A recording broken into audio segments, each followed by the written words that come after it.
Jadi bila mana wanita itu sholihah, maka bisa diharapkan anaknya minas sholihin wa sholihat. Kalau nasab itu kan ikuti bapaknya.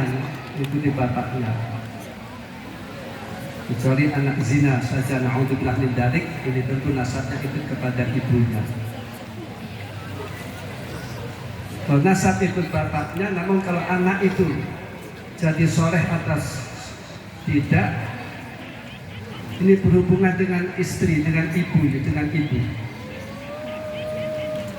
Saya pernah mempunyai kenalan, dia itu sufi, khusyuk. Terus saya tanya, bagaimana pendidikan anaknya, dipondokkan apa tidak? Jawabnya tidak. Mengapa demikian? Jawabnya, ibunya tidak menghendaki. Jadi umumnya suami itu walaupun gagah,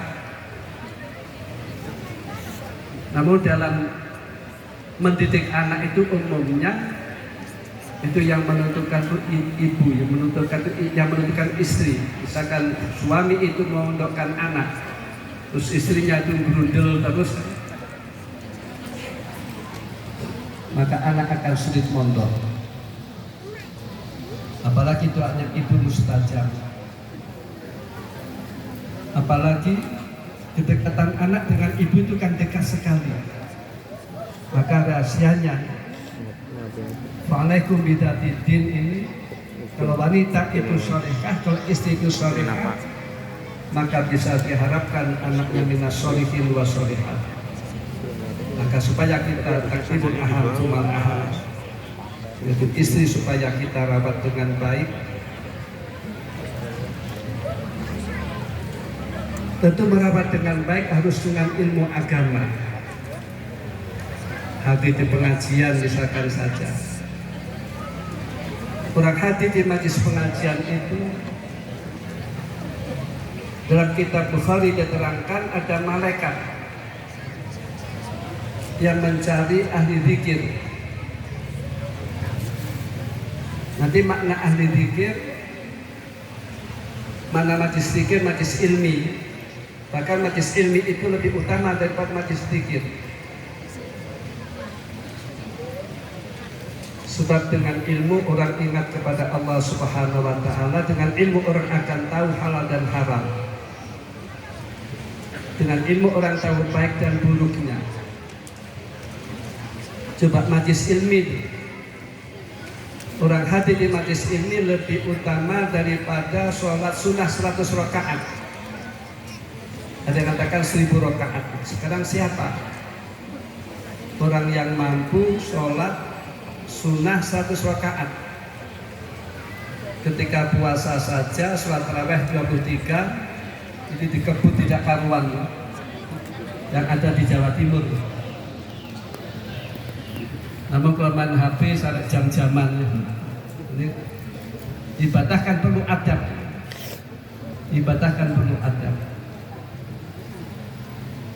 Jadi kalau ibadah itu tidak beradab, tidak pakai adab, tentu akan tidak diterima oleh Allah Subhanahu wa Ta'ala. Jadi dengan arti sholat tarawih dengan witirnya 11 kali 11 rakaat dengan khusyuk, dengan tertib, dengan pelan-pelan, ini lebih utama daripada orang sholat tarawih dan witirnya 23 namun dikebut tidak karuan. Jangan hanya membanggakan 23 rakaat namun ternyata dikebut tidak karuan. Lebih baik 11 rakaat dengan witirnya namun pelan-pelan khusyuk. Apalagi orang sufi itu beribadah itu yang diprioritaskan ada kekhusyuan, bukan jumlahnya.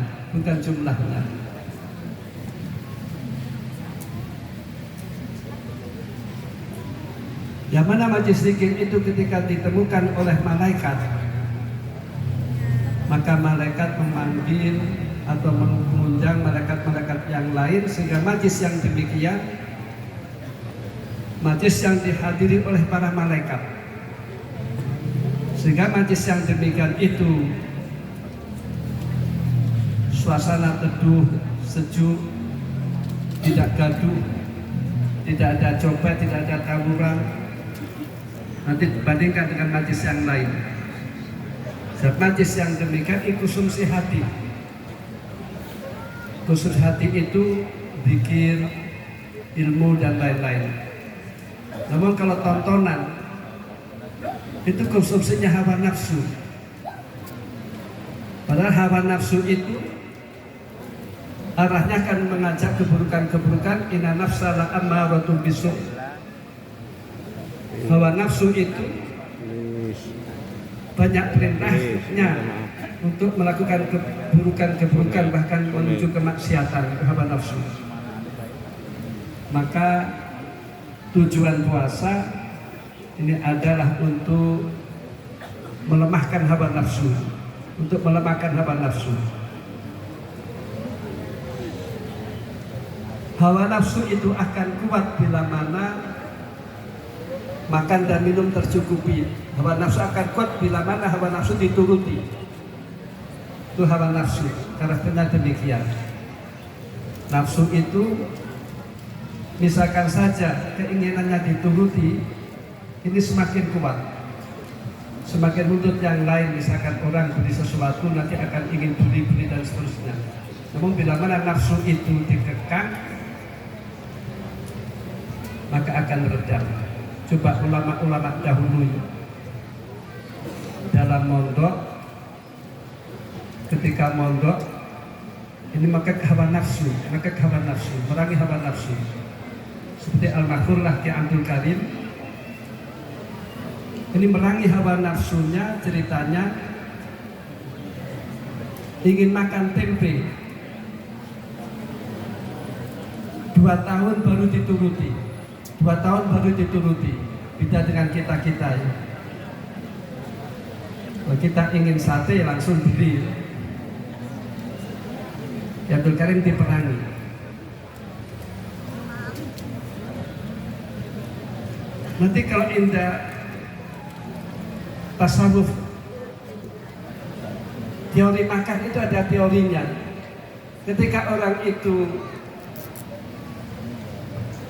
ingin sate misalkan saja, ini jangan dituruti.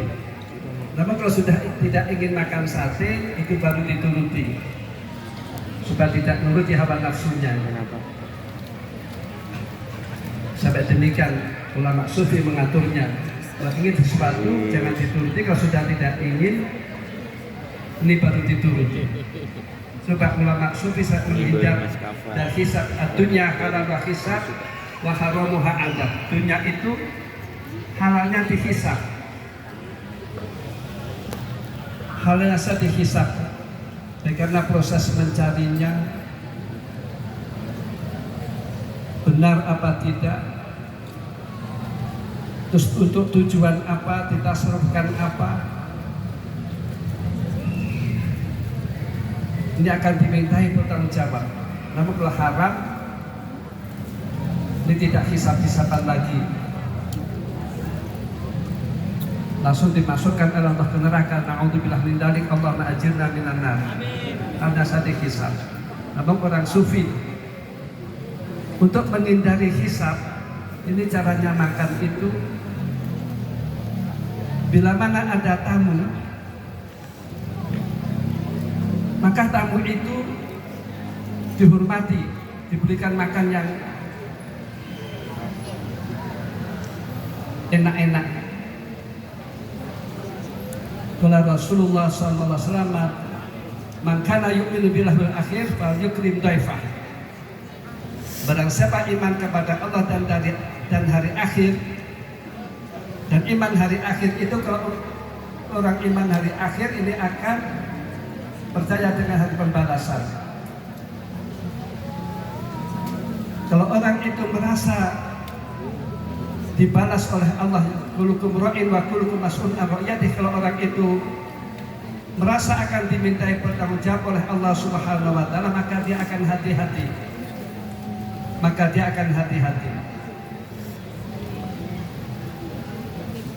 Kalau orang iman kepada Allah dan akhir ini supaya menghargai tamunya, menghormati tamunya. Maka orang sufi itu kalau ingin makan enak untuk menghindari dihisab, ini kalau ada tamu disuguh makan yang enak-enak, terus lebihnya baru dimakan.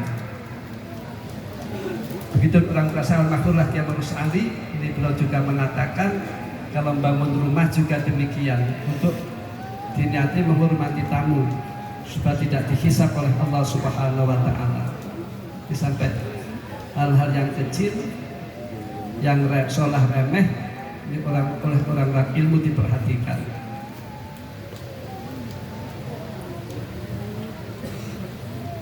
Jadi takdimul aham cumal aham, kita kasih sayang terhadap orang lain, ini terutama kita perhatikan keluarga kita, istri kita dan anak-anak kita. Qala ta'ala ya ayyuhalladzina amanu qu anfusakum wa ahlikum naro. Oleh orang-orang yang beriman. Kalau tidak beriman silahkan. Ini Allah sayang kepada orang yang beriman. Supaya kamu sekalian menjaga diri kamu sekalian dari perbuatan-perbuatan yang memasukkan ke api neraka. Ini orang tua harus memulai pada dirinya sendiri. Orang tua harus bisa menjadikan contoh. Orang tua harus bisa mendidik.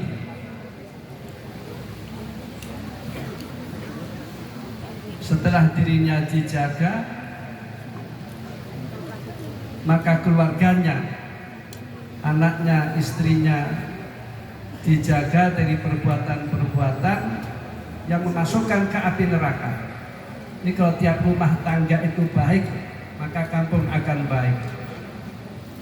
Kalau tiap-tiap rumah dan keluarganya baik, ini negara akan baik. Yang mudah-mudahan negara kita dijadikan oleh Allah baldatun thayyibatun wa rabbun ghafur. Amin. Aman, makmur, sejahtera, damai, dan Allah mengampuni dosa-dosanya rakyat Indonesia. Amin ya rabbal alamin. Sebab tidak diampuni oleh Allah kan berpotensi nasi goreng solaria, bencana-bencana diturunkan oleh Allah Subhanahu wa taala. Es krim, roti Adapun menjaga keluarga dan anak ini harus dengan ilmu agama, apalagi di zaman sekarang kita dihadapkan keburukan merajalela. Misalkan saja minuman keras, narkoba merajalela. Dengan arti setiap orang itu pasti punya masalah. Cuma masalah orang itu masing-masing. Ini sesuatu itu perlu diilmuni. Qala Rasulullah sallallahu alaihi wasallam, "Ma yuridillah bi khairan yusib minhu." Barang siapa yang dikehendaki oleh Allah kebaikan, ini oleh Allah diuji, diberi musibah. Sabar apa tidak, ridho apa tidak. Bila mana dia sabar atau ridho, orang susah itu bisa menghilangkan dosa-dosa. Orang pasti pernah susah, hanya kesandung saja orang itu dosa-dosanya diampuni oleh Allah, derajatnya dimuliakan oleh Allah Subhanahu wa taala. Tidak mungkin kita hidup di dunia tanpa musibah, tidak mungkin. Kecuali orang yang tidak dikehendaki oleh Allah kebaikan. Ada sebuah cerita, ada sahabat matur kepada Rasulullah, "Ya Rasulullah, si fulan ini enak terus, tidak kena musibah dan lain-lain." Apa jawab Rasulullah? La khairolahu, tidak ada kebaikannya. Tidak ada kebaikannya. Justru orang yang baik itu indah Allah, orang yang diuji oleh Allah. Sehingga digambarkan besok orang yang hidupnya di dunia itu masyarakat, dia sabar, dia ridho, ini oleh Allah diberi derajat yang mulia di akhirat, sehingga ahli jannah mengharapkan seperti orang tersebut. Maka hidup harus punya modal dua, satu syukur, kedua adalah sabar dan ridho.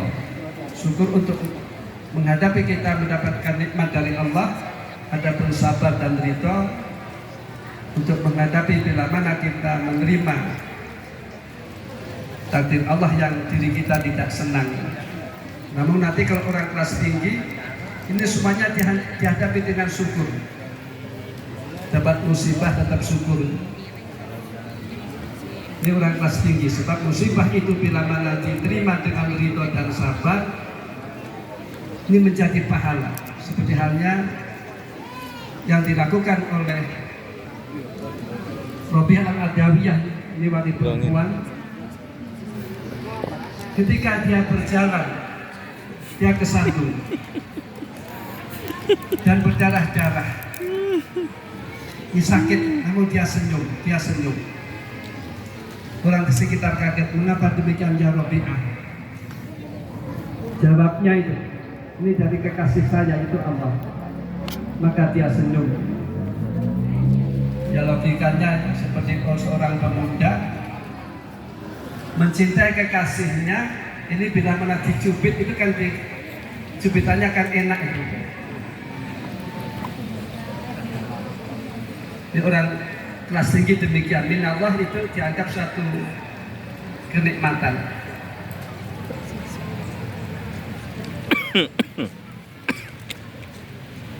Di luar pesantren narkoba merajalela, minuman keras, orang mabuk, rekreasi menuju kemaksiatan, orang punya problem. Kalau di pesantren punya masalah, punya problem, ini larinya kan ke sana. Rekreasi, kalau santri kan tidak. Kalau punya masalah, sholat malam, baca Quran, paling banter ke kuburan, ini kan gratis.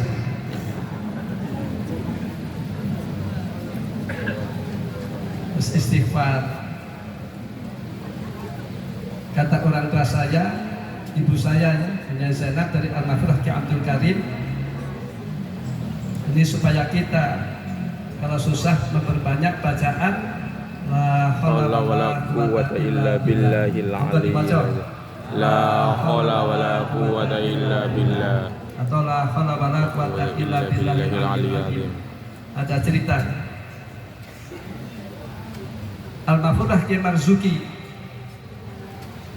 pengasuh pondok pesantren sebagai penulis Al-Mahfurah Ki Abdul Karim, Pondok Lirboyo, ini diantara auratnya yang paling banyak dibaca yaitu la haula wala quwwata illa billahil aliyyil azim. Ini dalam keilmuan afdhalul dzikri la ilaha illallah. Ada cerita Nabi Musa alaihissalam minta kepada Allah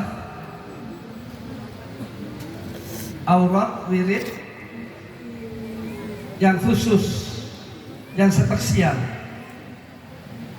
Maka oleh Allah diberi bacaan la ilaha illallah. Terus Nabi Musa protes. Nabi Musa itu kan kalimullah,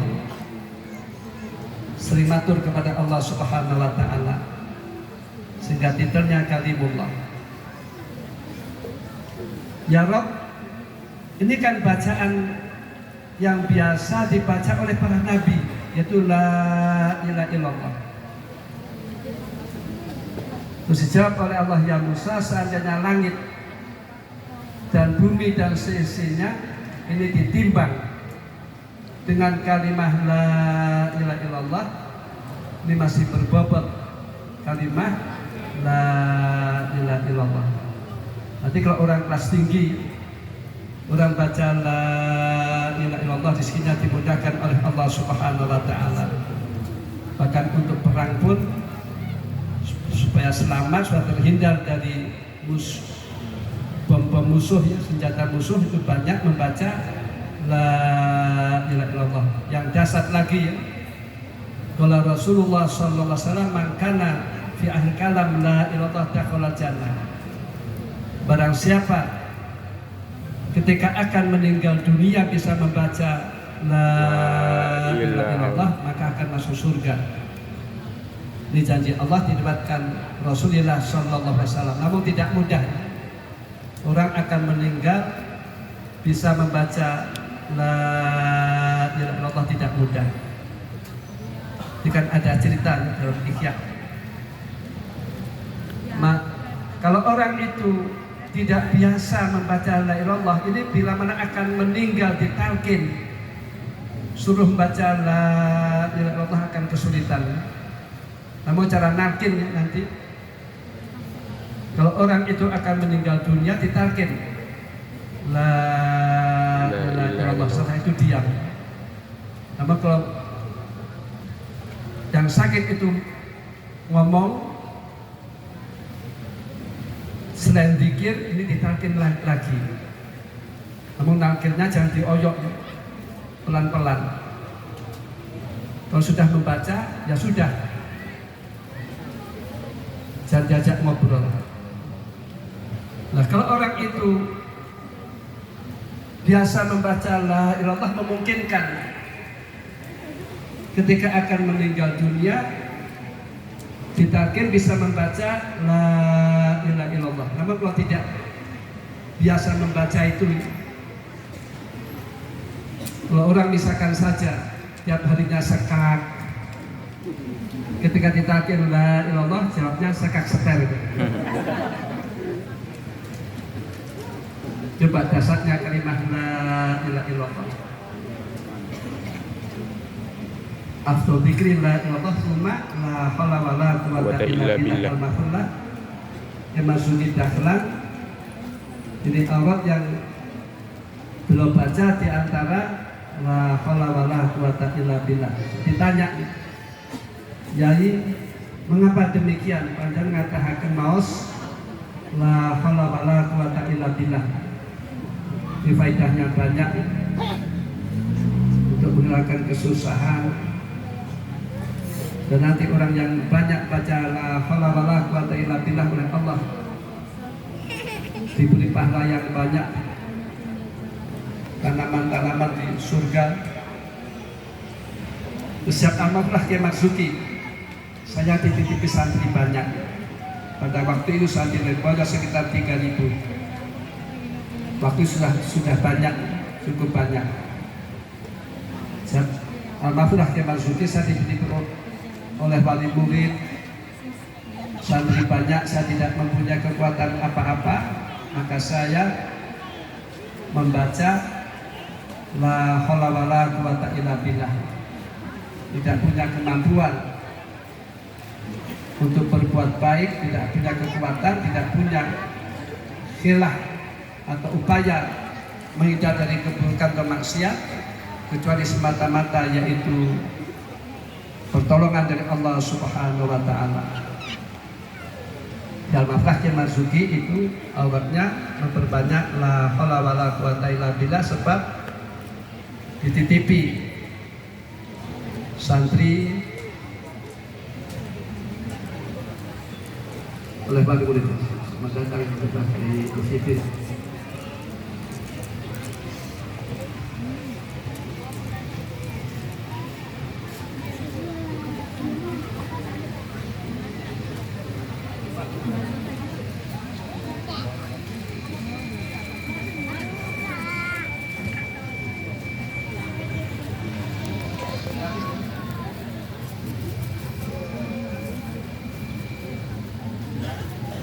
Surat pesantren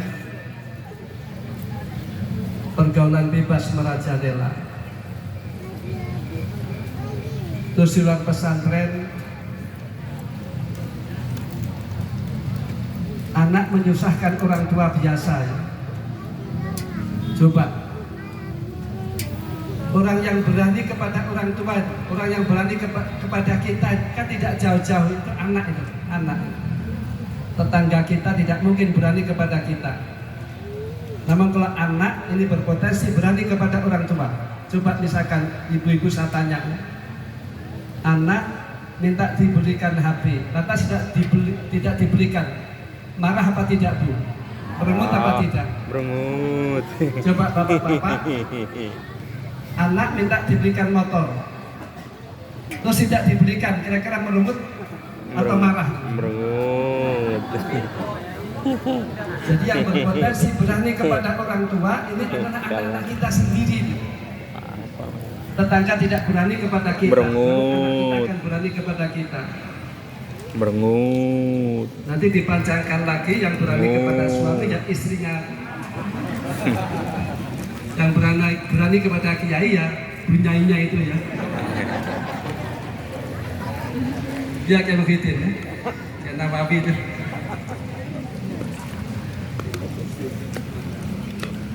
Ini kalau tidak dididik ilmu agama, anak akan menyusahkan kepada kedua orang tua. Ada cerita. Ada istri mempunyai suami,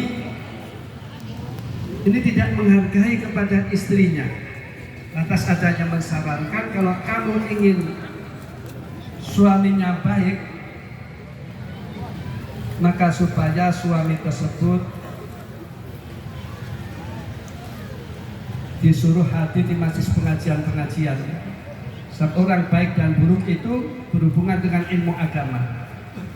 Qala Rasulullah SAW yuridillah bi khairan yufaqihu fiddin. Barang siapa yang dikehendaki oleh Allah kebaikan, keselamatan, kebahagiaan, maka alamatnya orang tersebut diberi ilmu agama, dan ilmu agama diamalkan dan diajarkan.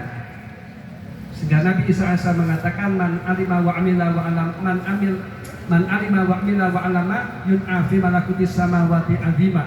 Orang yang mempunyai ilmu dan ilmu itu diamalkan dan diajarkan, maka orang tersebut akan mendapatkan predikat orang yang agung di kerajaan langit. Hadis ini merupakan bisyarah dari Allah, diriwayatkan lewat Rasulullah sallallahu alaihi wasallam. Kita tidak mengerti siapa orang yang dikehendaki oleh Allah baik itu siapa, kita tidak mengerti. Namun alamatnya orang yang dikehendaki oleh Allah baik, orang itu yang mau belajar ilmu agama di madrasah atau di pondok pesantren. Dan kalau saya amati, maaf ya Muhyiddin, ya Nawawi, karena di Jakarta ini situasi demikian, berbeda dengan Jakarta dahulu, berbeda dengan Betawi dahulu. Kalau Jakarta sekarang ini, kalau kita amati, bagi kiai-kiai Jakarta itu, maaf, yang paling sulit mendidik anaknya, kaderisasi yang sulit. Ini kalau tidak dipondokkan, maka anaknya tidak akan bisa menyerupai orang tua. Kalau tidak menyerupai, wa ma yusabih abahu famadolam. Sebab situasi demikian. Di anak dipondokkan supaya baik, supaya akhlaknya baik, supaya bisa berbakti kepada orang tua, dan anak dipondokkan supaya takwa kepada Allah Subhanahu wa Ta'ala, yang mana takwa itu tujuan orang oleh Allah disuruh puasa. Qala ta'ala ya ayyuhalladzina amanu kutiba alaikumusyamu kama kutiba alal ladzina min qablikum la'allakum tattaqun. Wahai orang-orang yang beriman, telah diwajibkan kepada kamu sekalian berpuasa seperti hanya puasa itu diwajibkan oleh Allah kepada orang sebelum kamu sekalian, supaya kamu sekalian takwa kepada Allah Subhanahu wa Ta'ala. Jadi media takwa itu prosesnya orang supaya lapar-lapar, sebab dengan lapar itu kan melemahkan syahwat, dikasih syahwat. Di alju miftahul akhirat. Kalau orang itu ingin bisa ibadah, ini kuncinya harus mau lapar. Kan aneh. Misalkan saja orang puasa, terus bukanya berbuka puasa dengan kenyang. Ini nanti kan sholat tarawihnya kan malas. Ini kan aneh. Jadi kalau orang itu ingin kuat ibadah, ini prosesnya perut supaya lapar, juga lapar untuk kecerdasan, dan juga hikmah puasa pula, supaya kita merasa butuh kepada Allah Subhanahu wa Ta'ala, supaya kita tumbuh sosial, perhatian kepada orang lain. La'alakum tattaqun. Takwa itu hablum minallah, baik, taat kepada Allah kalau dia berdosa, dia mau istighfar, mau tobat. Dan hablum minanas itu juga baik, yunfikuna fisara wa dara, mau bersosial dalam kondisi apapun. Wal kadhimin al ghaib, dan mampu meredam emosinya. Wal afina aninas, memaafkan kepada orang lain. Jadi artinya hablum minanas itu juga baik, hablum minallah juga baik. Dan orang dipondokkan ilmu supaya membuahkan takwa kepada Allah Subhanahu wa Ta'ala. Dan takwa ini merupakan bekal kehidupan di dunia. Qala ta'ala wa tazawwadu fa inna khairaz zadi taqwa, sebagian berbekal. Dan sebaliknya bekal adalah takwa kepada Allah Subhanahu wa Ta'ala. Dan nanti buah takwa, qala ta'ala inna akramakum indallahi atqakum, sesungguhnya yang paling mulia di antara kamu sekalian adalah orang yang bertakwa. Itu lebih pelajaran agama. Kalau orang itu dimuliakan karena hartanya, atau karena jabatannya, atau karena nasabnya, ini bila mana tidak takwa, maka indallah tidak akan mulia. Sebab inna akramakum indallahi atqakum. Dan buah takwa pula, orang dengan takwa segala urusannya dimudahkan oleh Allah Subhanahu wa Ta'ala, dan rizkinya oleh Allah dimudahkan sehingga tidak bisa diduga-duga. Qala ta'ala wa may yattaqillah yaj'al makhraja wa yarzuqhu min haitsu la yahtasib. Barang siapa takwa kepada Allah, maka oleh Allah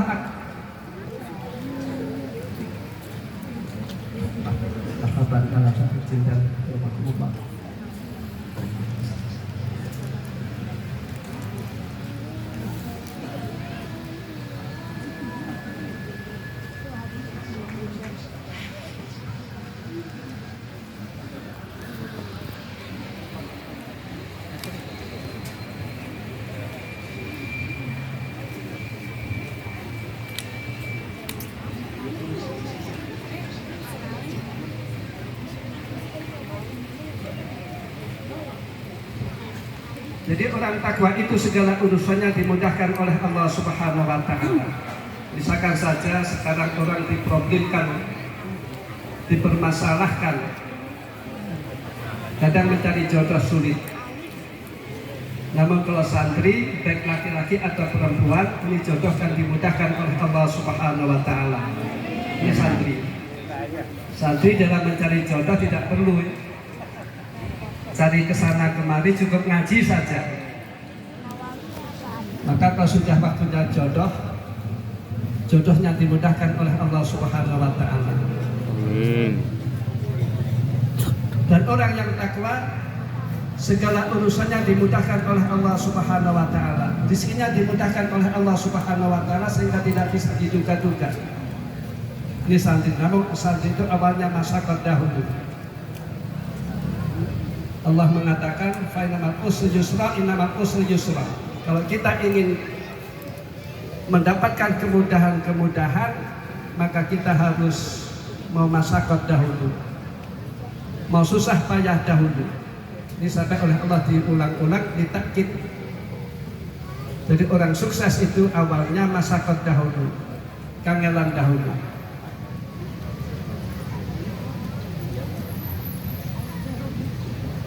Dan orang yang takwa oleh Allah besok akan ditempatkan di surga Allah matinal jannah, amin ya rabbal alamin.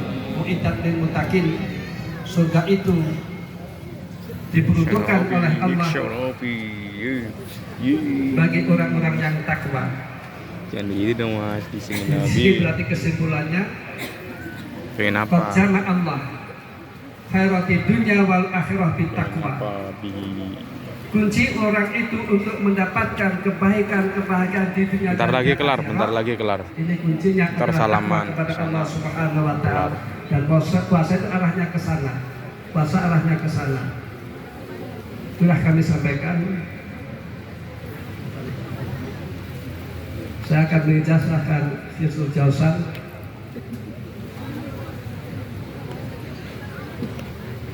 Ijazah itu banyak sholawatnya.